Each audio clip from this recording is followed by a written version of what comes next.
ভোটের পরেও ভাটপাড়ায় গুলি। ভাটপাড়ার 21 নম্বর ওয়ার্ডে গুলি তৃণমূল কর্মীকে। ভোটের পর রাতে বিজেপি কর্মীদের সঙ্গে বচসা। বুথের কাছেই তৃণমূল কর্মীকে বেধড়ক মারধর। পরপর 2 রাউন্ড গুলিও চালানো হয় বলে দাবি। গুলিবিদ্ধ হয়ে হাসপাতালে ভর্তি তৃণমূল কর্মী। বিজেপির বিরুদ্ধে সরব জগদ্দলের তৃণমূল প্রার্থী। হামলার যোগ খারিজ বিজেপির।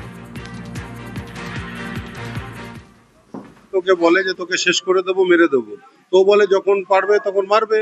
বলতে বলতেই ওকে মারা আরম্ভ করে। ও পড়ে যায়, একজন বাঁচাতে যায়, তাকেও মারে, সে পড়ে যায়। তারপরে তাপস ওখান থেকে উঠে পালানোর সময় তাকে 2-3 রাউন্ড গুলি চালানো হয়। ওকে আবার ধরে মারধর প্রচন্ড ভাবে করে ফেলে, পড়ে যায় ড্রেনের মধ্যে। ওখানে তো কেন্দ্রীয় বাহিনী আছে, আমার তো মনে হয় না কোনো, এরা তো যারা গুলি চালানোর এক্সপার্ট, বোমা রাখার এক্সপার্ট, এসব করার এক্সপার্ট যারা আছে তারাই কিছু করতে পারলো না কোনো জায়গায়। আমার তো মনে হয় না কোনো জায়গায় কিছু ধরনের ঘটনা হতে পারে। তো খতিয়ে দেখতে হবে আমাদের, আমি জানি না, আমি শুনিনি এরকম কোনো ঘটনা হবে। তো ওখানে কোনো ঘটনা ঘটতে পারে, আমার মনে হচ্ছে না। ভোটের পরেও বালিতে ধুন্ধুমার।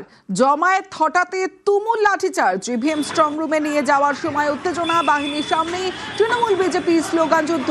জমায়েত হঠাতে লাঠিচার্জ আধা সেনা পুলিশের।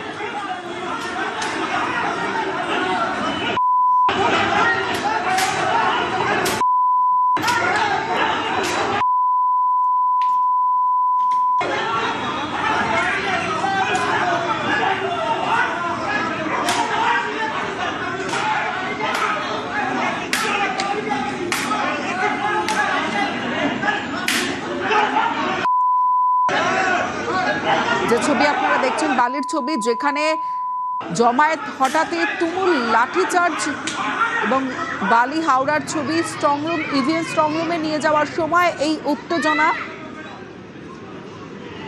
বাহিনীর সামনেই তৃণমূল বিজেপি স্লোগান যুদ্ধ।